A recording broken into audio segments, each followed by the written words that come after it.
세월이 흐르면서 사람들은 점점 더 속으로 사귄다. 젊었을 때는 힘들면 힘들다고 말했다. 서러우면 울기도 했다. 그런데 어느 순간부터 그렇게 하지 않게 되었다. 자식들한테 짐이 될까봐, 주변 사람들이 약하게 볼까봐, 그냥 시간이 지나면 나아지겠지 싶어서 그렇게 혼자 버텼다. 그렇게 혼자 알았다. 그것이 미덕이라고 배워왔기 때문이다. 문제는 그것이 쌓인다는 것이다. 말하지 못한 서러움이 쌓인다.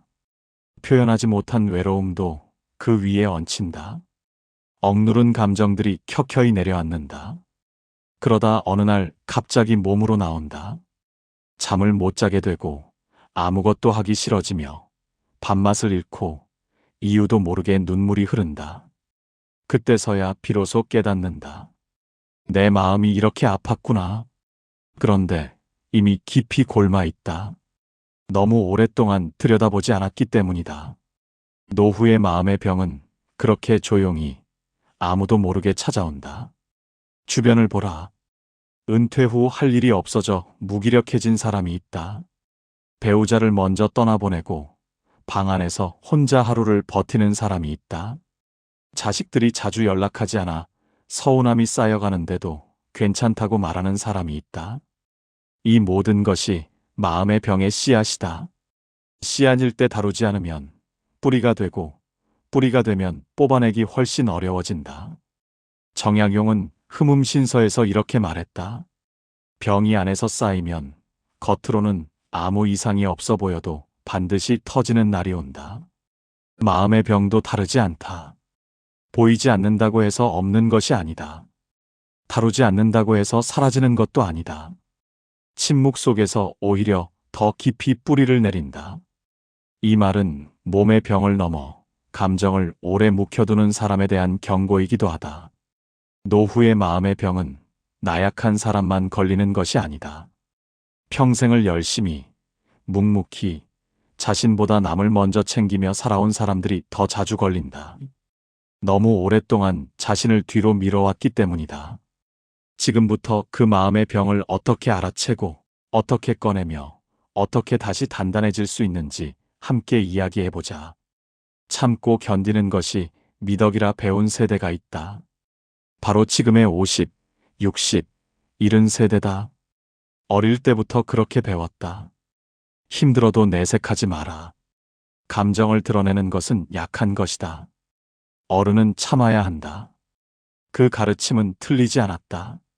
그 시절에는 그것이 살아남는 방식이었고, 가족을 지키는 방식이었으며, 어른으로서 책임을 다하는 방식이었다. 그렇게 평생을 버텨왔다. 그것이 얼마나 대단한 일인지 모른다. 그리고 그렇게 살아온 사람들이 지금 이 자리에 있다. 그런데 이제는 그 힘이 조금 다른 방향으로 쓰여도 괜찮을 때가 되었다. 평생 남을 위해 참아왔다면 이제는 자신을 위해 표현할 줄도 알아야 한다. 그것이 약한 것이 아니다. 오히려 더 깊은 용기다. 평생 강한 척 살아온 사람에게 감정을 꺼내놓는 일은 그 어떤 일보다 어렵다. 그래서 더 대단한 것이다. 한 남자가 있었다. 35해를 한 직장에 다니다 은퇴했다. 퇴직 후 처음 한 달은 괜찮았다. 2달째부터 조금 이상했다. 아침에 일어나도 갈 곳이 없었다. 밥상 앞에 앉았지만 숟가락이 무거웠다. TV 소리만 빈 방을 채웠다. 그런데 그는 가족에게 아무 말도 하지 않았다. 괜찮다고 했다. 쉬는 게 좋다고 했다. 속으로는 무너지고 있으면서 겉으로는 멀쩡한 척했다. 그렇게 6달이 흘렀다. 어느 날 아내가 물었다. 당신 요즘 왜 그래요? 그제야 그는 펑펑 울었다. 자신도 몰랐다. 그렇게 오래, 그렇게 깊이 아팠다는 것을. 가슴을 쳤다. 왜 진작 말하지 못했을까? 그런데 사실 그는 말하는 법을 배운 적이 없었다. 당신만 그런 것이 아니다. 평생 강하게 살아온 사람일수록 자신이 아프다는 사실을 가장 늦게 알아차린다. 부끄러운 일이 아니다. 그만큼 열심히, 그만큼 묵묵히 살아왔다는 증거다. 그 마음 충분히 이해한다. 그동안 얼마나 애써왔는가. 마음의 병을 혼자 사귀면 어떻게 되는가. 사라지지 않는다. 다른 곳으로 옮겨갈 뿐이다. 말하지 못한 감정은 몸으로 간다. 이유 없이 머리가 아프고 소화가 안 되며 잠을 못 잔다. 의사를 찾아가도 원인을 모른다고 한다. 원인이 몸에 있지 않기 때문이다. 마음에 있기 때문이다. 억누른다고 없어지지 않는다. 뚜껑을 닫아놓은 냄비처럼 열기는 안에서 계속 쌓인다.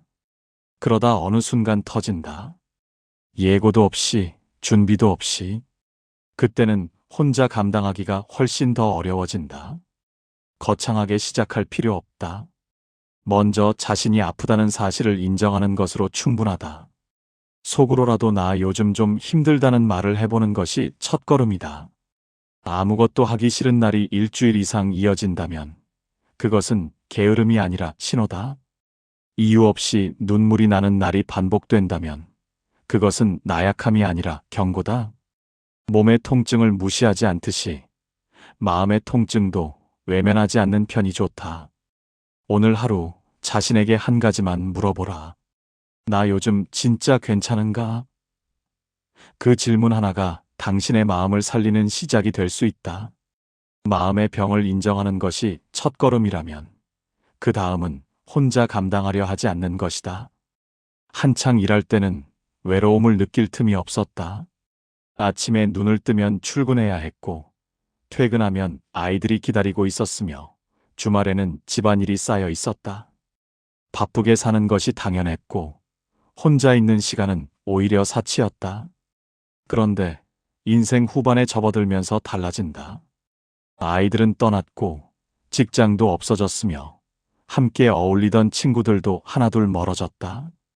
그렇게 어느 날 문득 하루 종일 아무와도 말 한마디 나누지 못했다는 사실을 깨닫는다. 그 깨달음이 찾아오는 순간 가슴 한쪽이 싸하게 내려앉는다. 그 순간 어떤 기분이 드는가? 처음에는 별것 아니라고 생각한다. 나이 들면 다 그런 거지. 조금 쉬다 보면 괜찮아지겠지. 그렇게 며칠이 지나고 몇 주가 지나고 몇 달이 지난다. 그런데 괜찮아지지 않는다. 오히려 더 깊어진다. 아침에 일어나기가 싫어진다. 밥을 차려 먹는 것도 귀찮아진다. 전화기를 들었다가 누구에게 걸어야 할지 몰라 그냥 내려놓는다. 그 손이 허공에 머물다 돌아오는 순간 가슴이 먹먹해진다. 그 텅 빈 느낌이 하루하루 두꺼워진다. 그 마음 충분히 이해한다. 외로움은 의지가 약해서 오는 것이 아니다. 삶의 구조가 바뀌면서 자연스럽게 찾아오는 것이다. 자책하지 마라. 그럴 수밖에 없었다. 그 외로움은 당신이 그만큼 많은 것을 내어주며 살아왔다는 증거이기도 하다. 외로움을 가볍게 보면 안 되는 이유가 있다. 감기처럼 시간이 지나면 저절로 낫는 것이 아니기 때문이다. 연구 결과들은 만성적인 외로움이 하루 담배 15개비를 피우는 것만큼 몸에 해롭다고 말한다. 면역력이 떨어지고 심장 질환의 위험이 높아지며 인지 기능이 저하된다. 몸만 망가지는 것이 아니다. 외로움이 깊어지면 세상 모든 것이 의미 없게 느껴진다. 아침에 일어날 이유를 찾지 못하게 된다. 그것이 우울로 이어지고 우울은 다시 더 깊은 고립으로 이어진다. 악순환이다. 감기라면 참고 누워있으면 낫는다. 그러나 외로움은 참는다고 낫지 않는다. 오히려 더 깊이 뿌리를 내린다. 그래서 외로움은 감기가 아니라 암에 가깝다. 초기에 다뤄야 한다. 그렇다면 어떻게 해야 하는가? 외로움을 느낄 때 가장 먼저 해야 할 일은 그것을 인정하는 것이다. 나 지금 외롭다고 속으로 말해보는 것이 시작이다. 그리고 하루에 한 번 누군가와 눈을 맞추는 시간을 만드는 것이 좋다. 거창할 필요 없다. 동네 슈퍼주인과 날씨 이야기를 나눠도 좋고 경로당에 잠깐 들러 얼굴을 비추는 것도 좋다. 오래된 친구에게 짧은 문자 하나를 보내는 것도 충분하다. 잘 지내지? 이 네 글자가 당신의 하루를 바꿀 수 있다. 외로움은 혼자 이겨내는 것이 아니라 작은 연결로 조금씩 녹여내는 것이다. 그 연결이 쌓이면 어느 날 외로움이 조금 덜 무겁게 느껴지는 날이 온다. 외로움을 다스리는 데 있어 말의 힘은 생각보다 훨씬 크다. 말해봤자 뭐가 달라지겠어. 마음이 힘들 때 많은 사람들이 이렇게 생각한다. 어차피 남들도 자기 살기 바쁘고 내 이야기를 들어줄 사람도 없으며 괜히 털어놓았다가 부담만 줄 것 같다. 그래서 입을 닫는다. 그리고 또 혼자 사귄다. 그렇게 하루가 가고 한 달이 가고 1년이 간다. 말하지 못한 감정들이 차곡차곡 쌓여간다는 것도 모른 채 그러다 어느 날 이유도 모르게 눈물이 터진다. 그때서야 비로소 깨닫는다. 내가 이렇게 많이 쌓아두고 있었구나. 중요한 결정을 앞두고 밤잠을 설친 경험이 있을 것이다. 혼자 이리 뒤척이고 저리 뒤척이며 머릿속으로 수십 번 같은 생각을 반복했을 것이다. 그런데 다음 날 아침 오랜 친구를 만나 그 이야기를 털어놓았더니 신기하게도 마음이 한결 가벼워졌다. 문제가 해결된 것도 아니었다. 친구가 특별한 해답을 준 것도 아니었다. 그냥 들어줬을 뿐인데 가슴에 얹혀있던 무언가가 스르르 내려앉았다. 그 느낌 한 번쯤은 있었을 것이다. 그것이 말의 힘이다. 듣는 사람이 무언가를 해줘서가 아니다. 말하는 사람이 스스로 감정을 꺼내놓는 그 행위 자체가 치유가 되는 것이다. 말로 꺼내는 순간 감정은 더 이상 안에서만 맴돌지 않는다. 밖으로 나온 감정은 그 크기가 작아진다. 머릿속에서는 거대하게 느껴졌던 걱정이 입 밖으로 나오면 생각보다 작다는 것을 알게 된다. 이것은 기분 탓이 아니다. 말을 하는 행위 자체가 뇌 안의 감정을 다스리는 부위를 안정시킨다는 것이 밝혀져 있다. 털어놓는다는 것은 나약함이 아니다. 오히려 자신의 감정을 정면으로 마주하는 용기다. 오랫동안 혼자 참아왔다면 이제 그 무게를 조금씩 내려놓아도 된다. 그럴 자격이 충분히 있다. 힘들었을 것이다. 오랫동안 혼자 버텨왔을 것이다. 누구에게도 말 못하고 속으로만 알아온 시간이 얼마나 길었는가. 해질녘 빈 방에 혼자 앉아 그 무게를 고스란히 삼켜온 날들이 있었을 것이다. 말 한마디 꺼내지 못하고 속으로만 삭혀온 감정들이 얼마나 무거웠는가. 그 서러움은 당연한 것이다. 그것은 당신이 약해서가 아니라 너무 오랫동안 혼자 강해야 했기 때문이다. 그렇다면 누구에게 어떻게 말해야 하는가? 거창한 상대가 필요하지 않다. 오래된 친구도 좋고 믿을 수 있는 형제도 좋다. 종교가 있다면 기도하는 것도 훌륭한 방법이다. 말할 상대가 마땅치 않다면 일기를 써보는 것도 좋다. 오늘 있었던 일과 그때 느낀 감정을 노트에 적어보는 것이다. 잘 쓸 필요 없다. 문장이 아니어도 된다. 오늘 서운했다. 오늘 외로웠다. 오늘 힘들었다. 이것만으로도 충분하다. 말이 나오지 않는 날에는 쓰는 것으로도 충분하다. 글로 꺼낸 감정은 더 이상 혼자 가슴속을 맴돌지 않는다. 일주일에 단 3번만 해보라. 한 달이 지나면 마음이 달라져 있을 것이다. 말 한마디, 글 한 줄이 당신의 마음을 살린다. 마음을 꺼내는 것이 중요하다면 몸을 움직이는 것도 그에 못지않게 중요하다. 마음이 힘들 때 몸도 함께 무너진다. 우울하면 눕고 싶어진다. 아무것도 하기 싫어진다. 밖에 나가기 귀찮아지고 사람 만나기 싫어지며 하루 종일 방 안에만 있게 된다. 그렇게 며칠이 지나면 몸이 더 무거워지고 몸이 무거워지면 마음은 더 가라앉는다. 악순환이다. 그런데 이 악순환을 끊는 방법이 있다. 놀랍도록 단순하다. 몸을 움직이는 것이다. 거창하지 않아도 된다. 소파에서 일어나 현관까지 걷는 것, 신발끈을 묶는 것, 그것으로 충분히 시작된다. 건강검진에서 수치가 좋지 않게 나온 날이 있었을 것이다. 의사가 운동하라고 했다. 알고 있다고 대답했다. 그런데 막상 집에 돌아오면 소파에 앉게 된다. 몸이 아프니까 더 쉬어야 할 것 같고 기운이 없으니까 운동은 나중에 해야 할 것 같다. 그렇게 내일로, 다음 주로, 다음 달로 미뤄진다. 한 여자가 있었다. 67살의 남편을 잃고 반년 동안 집 밖을 나가지 않았다. 밥도 제대로 먹지 않았고 씻는 것도 귀찮아졌으며 그냥 하루하루를 버텼다. 허무했다.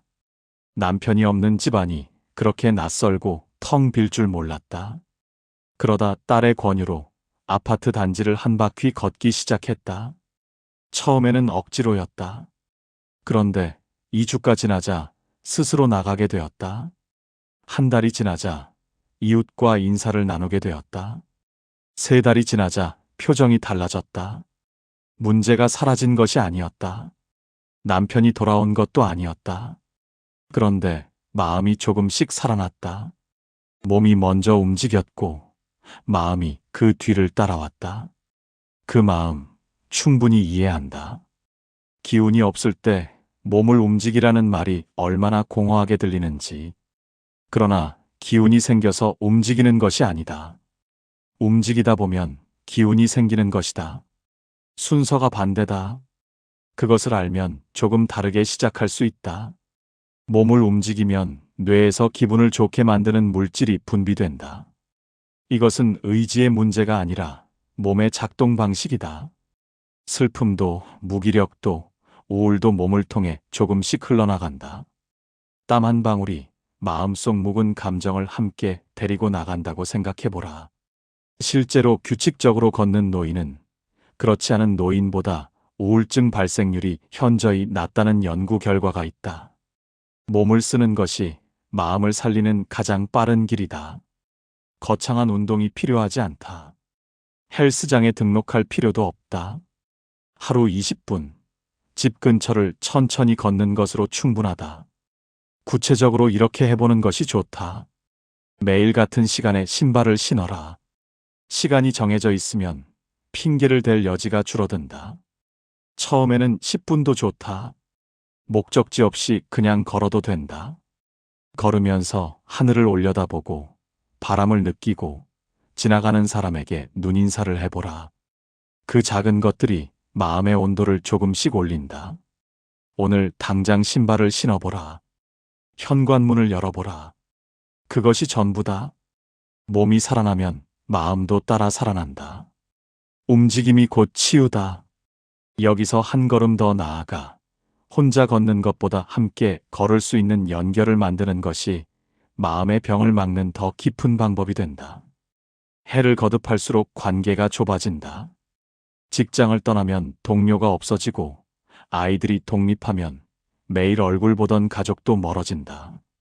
친구들도 하나둘 건강이 나빠지거나 이사를 가거나 먼저 세상을 떠난다. 그렇게 주변이 조용해진다. 처음에는 편하다고 느낀다. 복잡한 인간관계에서 벗어난 것 같아 홀가분하기도 하다. 그런데 시간이 지나면 그 조용함이 무겁게 느껴지기 시작한다. 아무도 나를 찾지 않는다는 것이, 아무도 내 하루를 궁금해하지 않는다는 것이 서서히 마음을 눌러온다. 전화기를 봐도 알림이 없는 날이 이어지면 남은 건 텅 빈 느낌뿐이다. 주변을 보면 나이가 들수록 두 부류로 나뉜다. 관계가 점점 줄어들면서 고립되어 가는 사람이 있고 작은 연결들을 꾸준히 이어가며 활기를 유지하는 사람이 있다. 그 차이가 어디서 오는지 아는가? 거창한 인간관계를 가졌느냐의 차이가 아니다. 작은 연결을 소중히 여기느냐의 차이다. 매일 아침 같은 공원에서 마주치는 이웃과 눈인사를 나누는 것, 단골 약국 약사와 짧은 대화를 나누는 것, 성당이나 교회 모임에 꾸준히 얼굴을 내미는 것. 이런 작고 사소해 보이는 연결들이 실은 마음의 병을 막는 가장 든든한 울타리가 된다. 거창한 것이 사람을 살리는 것이 아니다. 사소한 것이 사람을 살린다. 누구나 그렇다. 나이가 들면 새로운 관계를 만드는 것이 점점 어색하고 두렵게 느껴진다. 먼저 말을 걸었다가 무시당할까봐, 관심 없는 사람처럼 보일까봐 망설여진다. 부끄러워할 일이 아니다. 그것은 당신이 부족해서가 아니라 오랫동안 관계 맺는 연습을 할 기회가 줄어들었기 때문이다. 그 머뭇거림 충분히 이해한다. 작은 연결이 왜 그토록 중요한가? 인간은 누군가에게 필요한 존재라는 느낌을 받을 때 살아갈 힘을 얻는다. 거창한 역할이 필요하지 않다. 내가 오면 반가워하는 얼굴이 하나만 있어도 된다. 나를 기억해주는 사람이 한 명만 있어도 된다. 그 한 사람이 하루를 버티는 이유가 된다. 월요일 아침이 조금 덜 무겁게 느껴지는 이유가 된다. 연구들은 사회적 연결이 약한 노인일수록 인지 기능이 빠르게 떨어지고, 반대로 작은 모임이라도 꾸준히 참여하는 노인일수록 정신 건강이 훨씬 오래 유지된다는 것을 보여준다. 관계는 선택이 아니라 건강의 문제다. 있으면 좋고 없어도 그만인 것이 아니다. 그것은 살아가는 힘 그 자체다. 그렇다면 지금 당장 무엇을 해볼 수 있는가? 거창한 모임을 만들 필요 없다. 동네 경로당에 한번 들어가 보는 것도 좋다. 종교 모임이 있다면 빠지지 않고 나가보는 것도 좋다. 오래 연락이 끊겼던 친구에게 짧은 전화 한 통을 해보는 것도 충분하다. 나 잘 지내고 있어. 너는 어때? 이 한마디가 두 사람의 하루를 동시에 따뜻하게 만든다. 연결은 상대방을 위한 것이 아니다. 나를 위한 것이다. 그리고 그 연결이 쌓이면 어느 날 아침 눈을 떴을 때 오늘 만날 사람이 있다는 사실 하나만으로도 하루가 달라진다. 오늘 한 사람에게 먼저 손을 내밀어 보라. 돈 이야기, 자식 이야기, 건강 이야기는 잘한다. 그런데 자신의 감정 이야기는 잘 못한다. 특히 지금의 50, 60, 70세대는 더욱 그렇다. 평생을 가족을 위해, 직장을 위해, 남을 위해 살아왔다. 자신을 챙기는 것은 어쩐지 이기적인 것 같고, 내 감정을 먼저 살피는 것은 사치처럼 느껴진다. 그래서 늘 자신은 뒤로 미뤄왔다. 그런데 그렇게 평생을 미루다 보니 어느 날 문득 자신이 무엇을 좋아하는지, 무엇을 원하는지조차 모르게 되어버렸다. 거울 앞에 서서 나는 요즘 어떤가 하고 물어본 적이 언제였던가. 기억이 나지 않는다면 너무 오랫동안 자신을 뒤로 미뤄온 것이다. 남은 잘 챙겼지만 정작 나 자신은 챙기지 못했다. 그 허전함이 이제야 느껴지기 시작한다. 돈 문제로 가족과 불편해진 적이 있을 것이다. 자식이 속을 썩일 때 아무 말도 못하고 혼자 끙끙 앓은 적이 있을 것이다. 속으로는 서운하고 화가 나는데 겉으로는 괜찮다고 했을 것이다. 내가 참으면 된다고 스스로를 다독였을 것이다. 그렇게 꾹 눌러두면 집안이 평화로울 거라고 믿었을 것이다. 그 믿음이 얼마나 외로운 것이었는지 그때는 몰랐을 것이다. 그렇게 참고 또 참았다. 그 세월이 얼마나 길었는가. 속으로 삭힌 말들이, 꾹꾹 눌러둔 감정들이 켜켜이 쌓였다. 그런데 그 참음이 쌓이면 어떻게 되는가. 어느 순간 이유도 모르게 모든 것이 싫어진다. 가족도 일상도 심지어 자기 자신도. 그것이 오랫동안 자신을 돌보지 않은 사람에게 찾아오는 결과다. 자책하지 마라. 그동안 얼마나 애써왔는가. 자신보다 남을 먼저 챙기는 것이 미덕이라 배웠고 그렇게 살아온 것뿐이다. 그것은 잘못이 아니다. 다만 이제는 조금 달라져도 된다. 자신을 위하는 것이 가족을 배신하는 것이 아니다.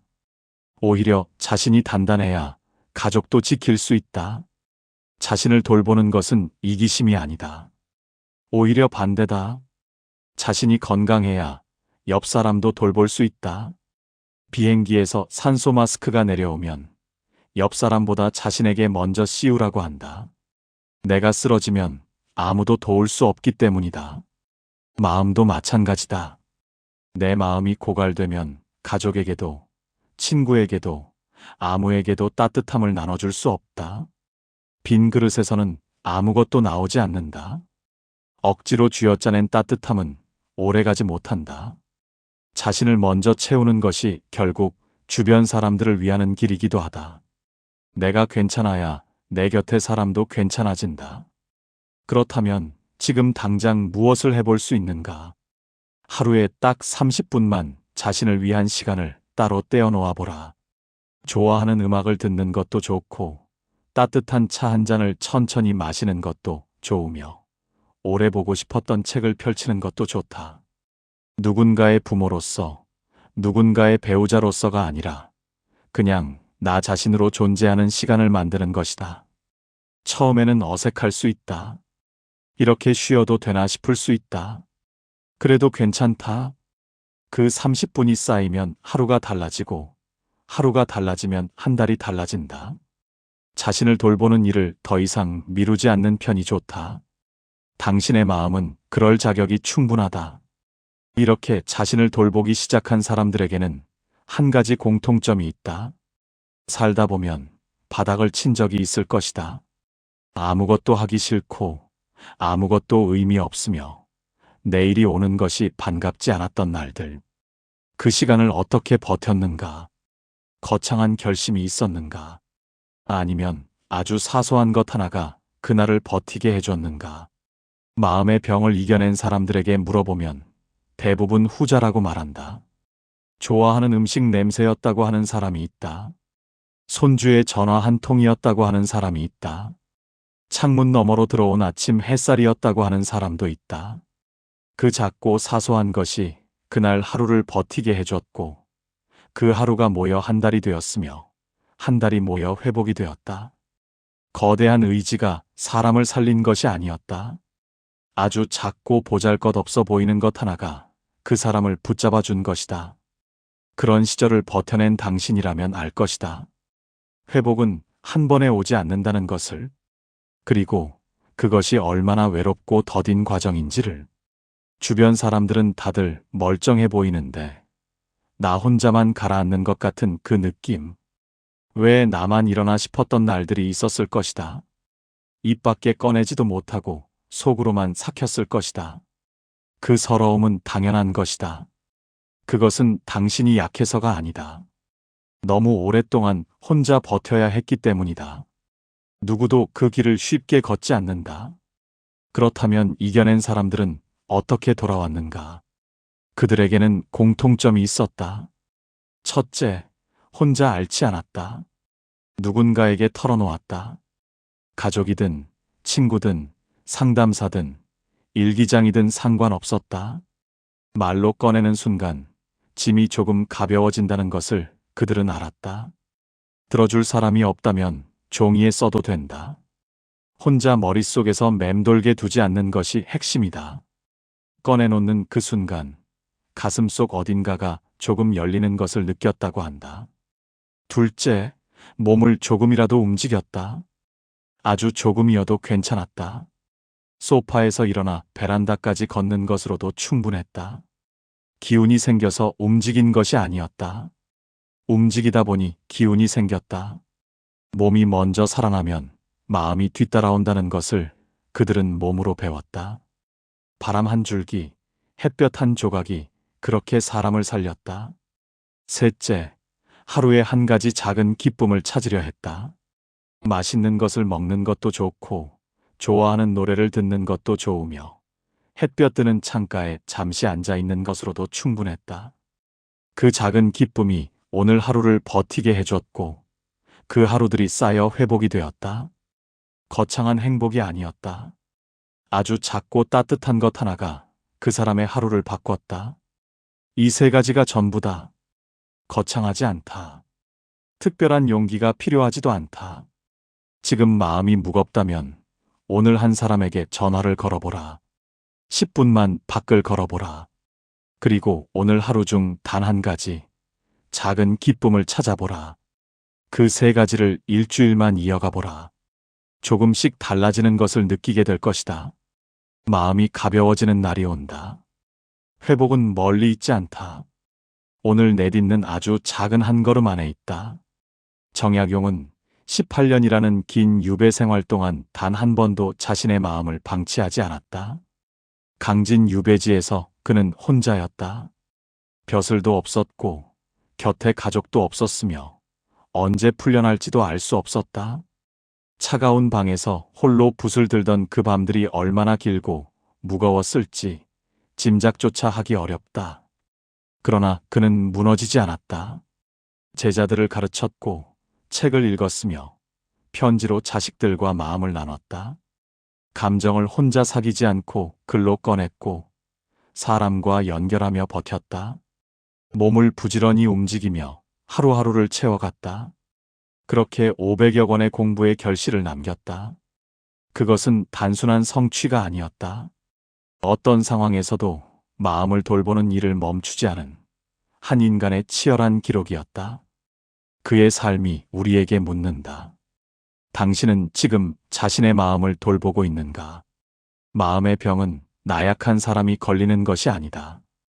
평생을 열심히, 묵묵히 자신보다 남을 먼저 챙기며 살아온 사람에게도 찾아온다.